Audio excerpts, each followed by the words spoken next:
Amigos, muchísimas gracias por continuar en nuestra sintonía. Les comentamos que a partir de esta hora y durante la presente entrevista usted nos podrá observar, nos podrá ver a través de nuestras redes sociales, YouTube y Facebook. Agradecemos a nuestra compañera Andrea Catania, quien se encuentra en la transmisión a través de estas redes sociales. También agradecemos la presencia en nuestros estudios del señor legislador Jofre Poma, asambleísta de la Revolución Ciudadana por la provincia de Sucumbíos.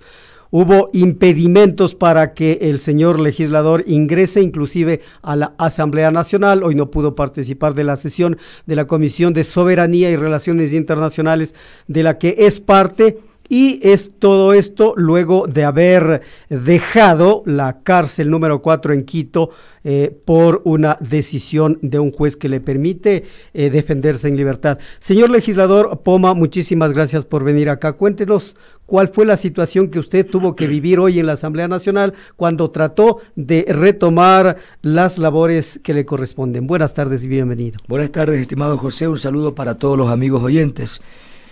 Quiero denunciar públicamente ante el país de que el día de hoy vivimos un atropello a un derecho que en este caso nos asiste como representante de la provincia de Sucumbíos y del país entero, habiendo sido electo por miles, cerca de 74,000 votos de mis ciudadanos que me eligieron y que me mandaron a cumplir un mandato constitucional y legal aquí en la Asamblea Nacional. Estamos embestidos con ese mandato constitucional y legal.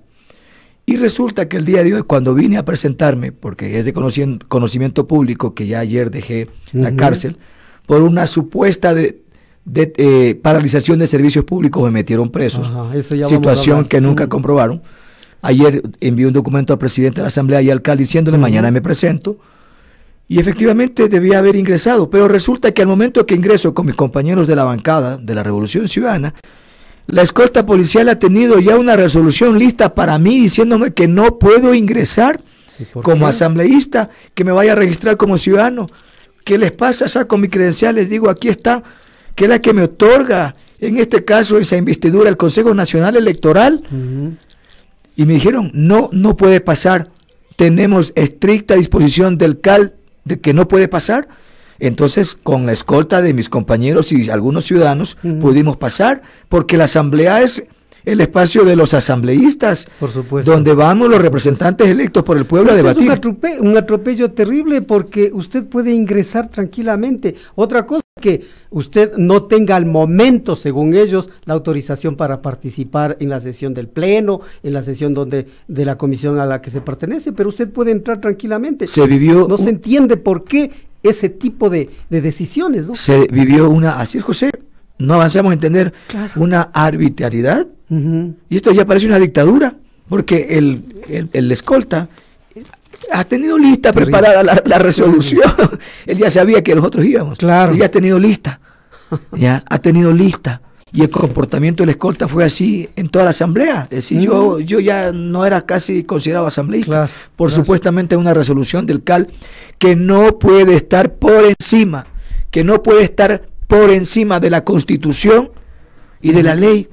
Apenas es un acto administrativo del CAL. Claro, es un acto administrativo que dice se debería cumplir, es decir, usted tiene que entregar al Consejo de Administración Legislativa todos los elementos que fundamenten que usted ya no está con los problemas que tenía, en este caso una causa judicial, que ya no está pesando sobre usted esa orden de prisión. ¿Cuáles son los elementos, estimado José?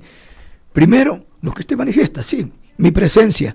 Mi presencia significa que estoy libre. Así es. Que estoy cumpliendo una condena en libertad, un derecho que me asiste en el COIP y lo otorgó el juez en esta semana. Aquí estoy libre, en mi presencia legitima, ratifica de que tengo derecho a ejercer mi función como asambleísta. Segundo, el día de ayer le comuniqué a César Litardo y a cada uno de los miembros del CAL que en función de la resolución que ellos mismos han adoptado, donde dice que tendrán que ser notificados una vez se supere la situación de privación de la libertad. Que le impedía ir a la asamblea. Que me impedía ir a la asamblea de manera física. Así es. A mí, no a la corte, a mí. Entonces yo le estoy notificando a él ayer que estoy ya llegando el día de hoy, como lo hice. ¿Por qué?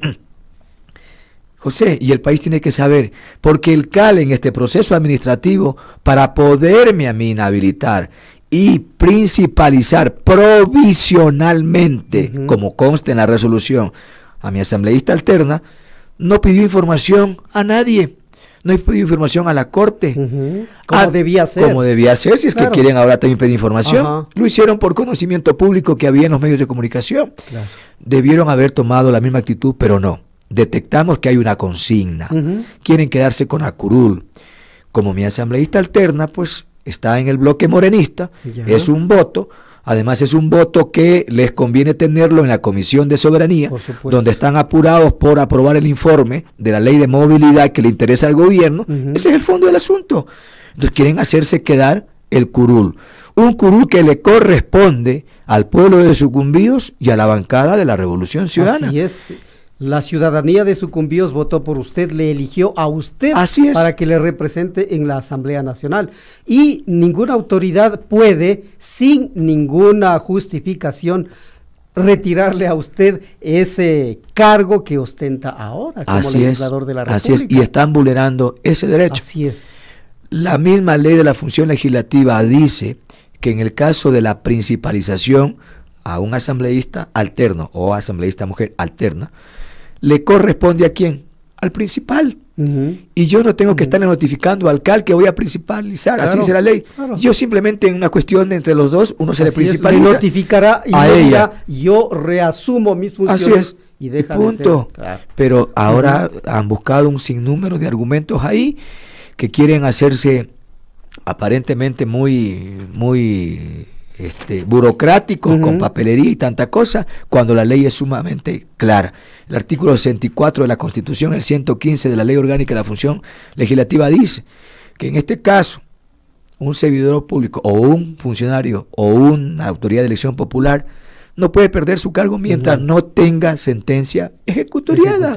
Sentencia condenatoria. Y es de conocimiento público, no estoy todavía con sentencia ejecutoriada. Entonces, eso es lo que rechazamos, repudiamos y denunciamos al país entero. Claro, pero no podrán hacer nada porque de todas maneras la sentencia emitida por el juez que le permite a usted estar en libertad se ejecutoriará y usted podrá tranquilamente presentar ese documento ante el CAL y reasumir sus funciones. No podrán hacer absolutamente nada. No nos corresponde a nosotros, José, hacerlo. Imagínese que yo tenga que demostrar eso, le corresponde a ellos pedir como procedimiento administrativo.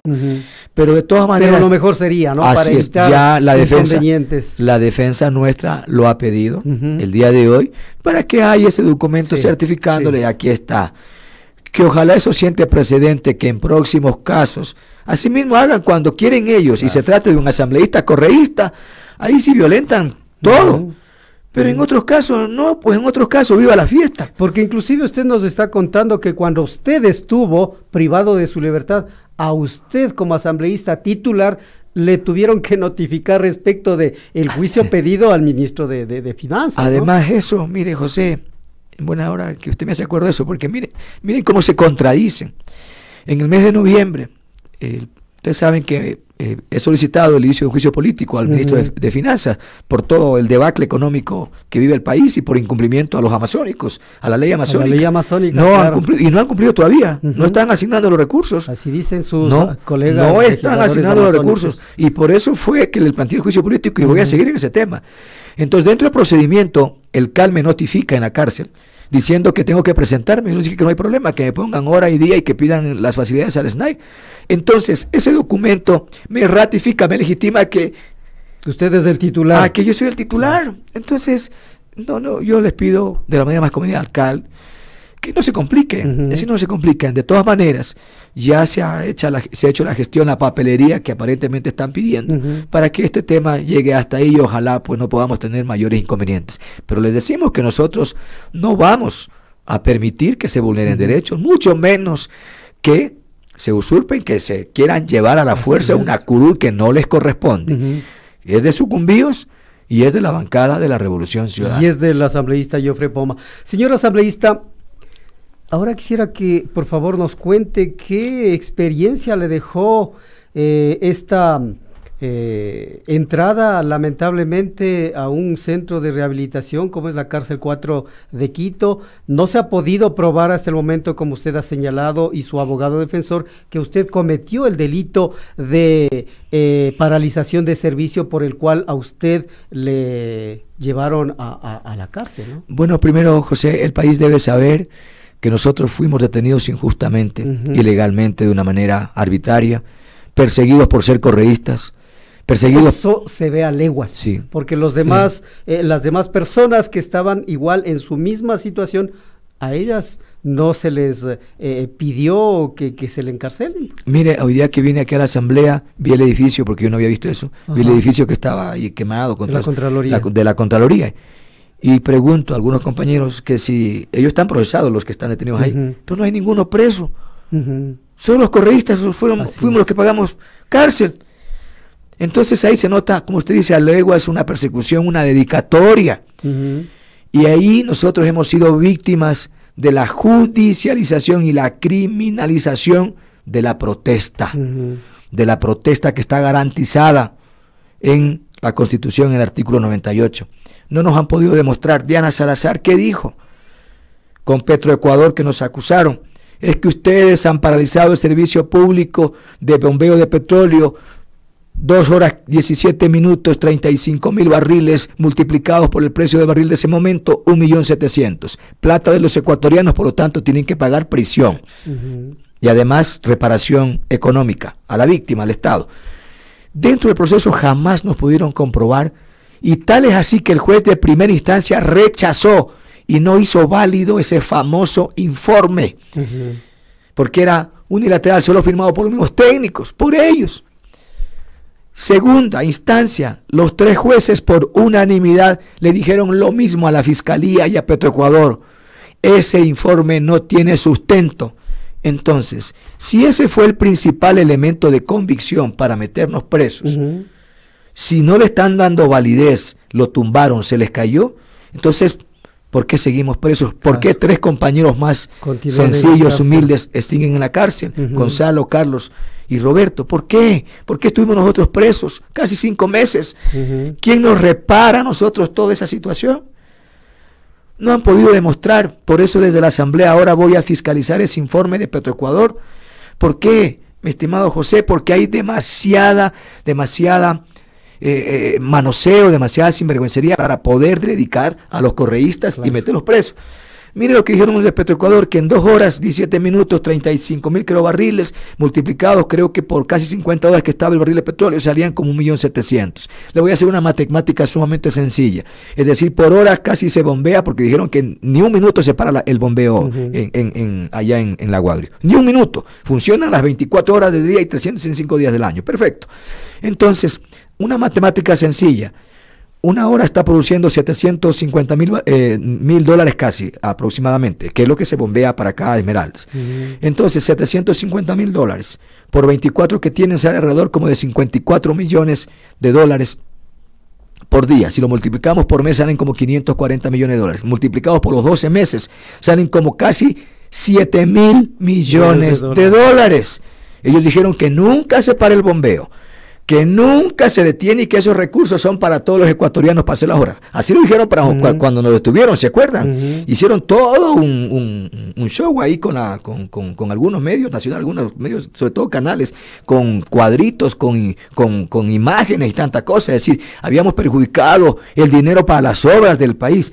Cosa que nunca se dejó de bombear. Así es, cosa que nunca se dejó de bombear. Una gota no se perdió, no se esfumó. Así le dijo el juez. Usted no ha demostrado porque el petróleo sigue ahí en los tanques. Claro. Entonces dijeron, por eso tienen que ir presos. No cuadran esas cifras con los ingresos petroleros.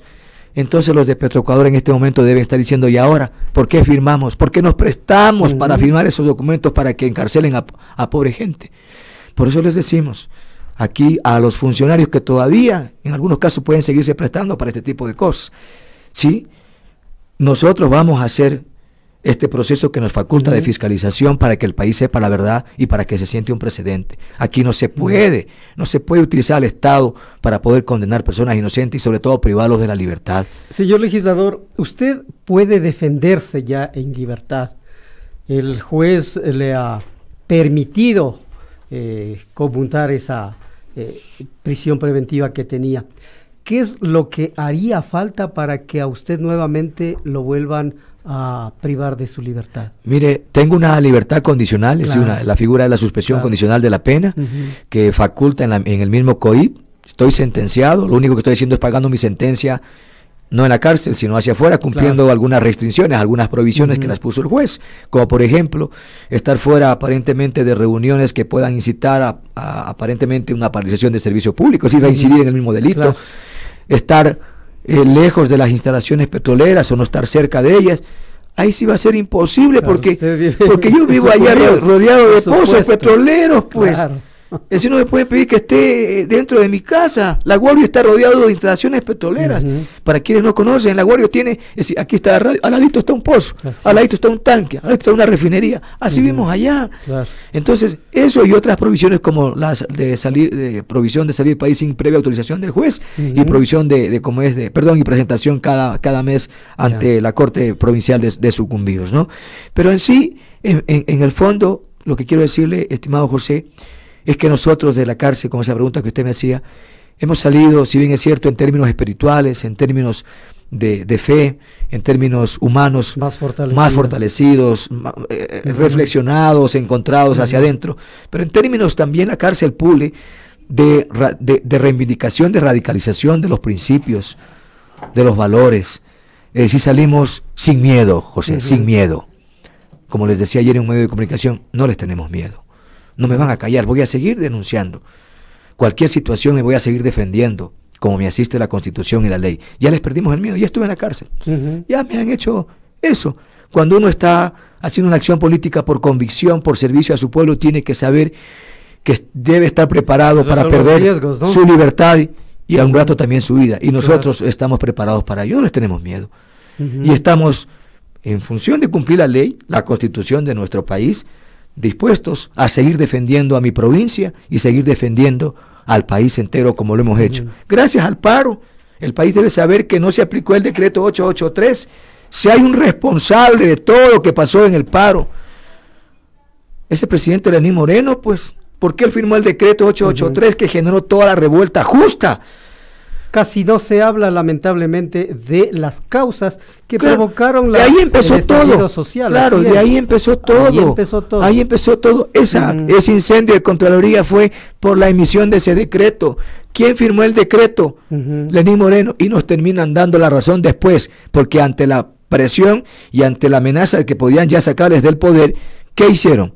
Derogaron el decreto. Entonces eso legitima y nos da la razón. Y tuvimos siempre la razón. El presidente de la República debería tomar en cuenta esto y evitar nuevamente hacer lo que hizo, es decir, firmar un decreto ejecutivo sin ponerse de acuerdo con los actores sociales, con los actores políticos, porque de todas maneras sí, los ciudadanos también tenemos derecho a pedirle al presidente de la República que nos pregunte si estamos o no de acuerdo con tal o cual decisión, en este caso una decisión tan fundamental, tan importante y que impacta en los bolsillos de la ciudadanía. Desde luego, es mandatorio para el presidente, es obligación de cualquier funcionario público y como presidente es un funcionario público, le corresponde ser consultar, socializar con el pueblo, no imponer. Porque si imponen, luego pasa esto, hay daños colaterales y ahí sí buscan culpables, como en el caso nuestro. Prívenles de la libertad, paguen multas económicas, cuarten derechos, ¿verdad? Pero si vamos a revisar a profundidad en sí cuál es la causa, cuál es el motivo principal de por qué, como usted bien lo dijo, el estallido, es el decreto 883. Así es. Que si no lo hubiera emitido, no hubiera pasado todo lo que pasó en octubre. Oiga, legislador, a mí me asalta una duda. Hoy escuchándole al señor legislador Fernando Flores sobre no dejarle participar a usted, etcétera, etcétera. Él está presidiendo esta comisión ocasional multipartidista que está investigando los hechos de octubre. ¿Se puede uno...? Él está participando. Claro. no desconozco yo. Fernando. El presidente de Soberanía. Claro. Sí, puede ser, yo claro. Solo pregunto porque como yo no estuve... Entonces, claro, él está y entonces yo me pongo a pensar con esta forma de actuar, de pensar, ¿qué podemos nosotros esperar del informe de esa comisión? Claro, cuando hay una consigna, cuando hay una dedicatoria, y es más, incluso hay un dolo, hay una intención de que de pronto el informe salga así de esa manera como han salido los informes hasta ahora, para que sigan con dedicatoria acusando a los correístas. Así de sencillo. Entonces habrá que cuidarse mucho y evitar darles pábulo para que actúen de la forma en que actuaron, ¿no? Acojo la observación, la sugerencia que usted me hace, mi estimado José. Nosotros vamos a seguir desde el espacio que nos corresponde, haciendo nuestro trabajo de representación para legislar y fiscalizar en la Asamblea Nacional, pero también para denunciar este tipo de cosas que la estamos diciendo ahora.